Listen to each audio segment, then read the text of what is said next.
Good morning. நான் doctor Dayanand பேசுகிறேன். இன்னைக்கு இந்த டாபிக் எல்லாரும் ரொம்ப ரொம்ப அவசியமாக தெரிஞ்சுக்கணும். என்ன டாபிக்னா, இன்னைக்கு முக்கியமான டெவலப்பிங் மருத்துவம்னா இதுதான், ரெஜுனேட்டிங் மெடிசின் அண்ட் லாஞ்சிவிட்டி மெடிசின் அப்படிங்கிறது. அதுலேருந்து ஒரு பாயிண்ட் சொல்கிறேன். ஸ்டெம் செல் தெராப்பி அப்படின்னா என்னன்னு உங்களுக்கு சொல்கிறேன்.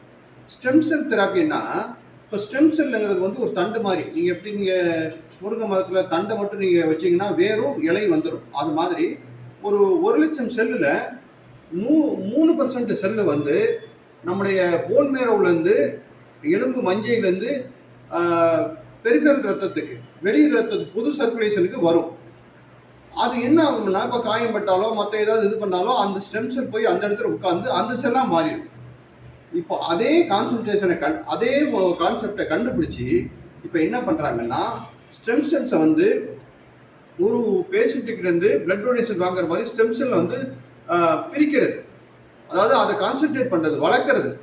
அந்த ரத்தத்திலேருந்து பிரித்து அதை கான்சென்ட்ரேட் பண்ணி வளர்த்து அவருக்கே அந்த அந்த அவரோட பிளட்லேருந்து எடுக்கலாம், இல்லை அவருக்கு சம்மந்தமான ரிலேட்டடாக இருக்க பிளட் குரூப்லேருந்தும் இந்த ஸ்டெம் செல்ஸை எடுக்கலாம்.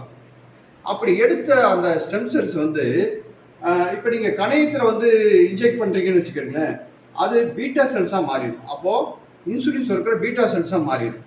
இருதயத்தில் ஹார்ட் அட்டாக் வந்த பிறகு இருதயத்தில் ஓட்டை விடுவோம். அந்த இடத்துல அந்த அதை இன்ஜெக்ட் பண்ணோம்னா அந்த ஓட்டையை மூடக்கூடிய அந்த மசில் செல்ஸாக அது மாறிடும். அதே மாதிரி லங்ஸில், மூளையில், எல்லா இடத்துலையும் இந்த ஸ்டெம் செல்ஸை யூஸ் பண்ணலாம். இப்போ ஸ்டெம் செல் தெராப்பிங்கிறது புதுசு புதுசாக வந்துட்டு இருக்கு.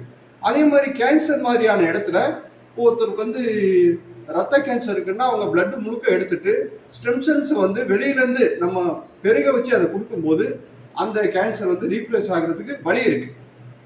அதனால இனி வருங்காலத்தில் நோய்கள் இப்படி தான் ட்ரீட் பண்ண போகிறாங்க.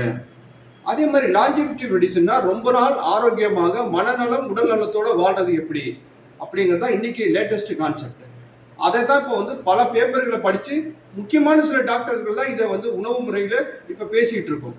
அதில் நானும் பல ரிசர்ச் பேப்பர்களை படித்து தினம் தினம் உங்களுக்கு சொல்லிக்கிட்டு இருக்கேன். தினம் இதை பாருங்கள். தேங்க்யூ.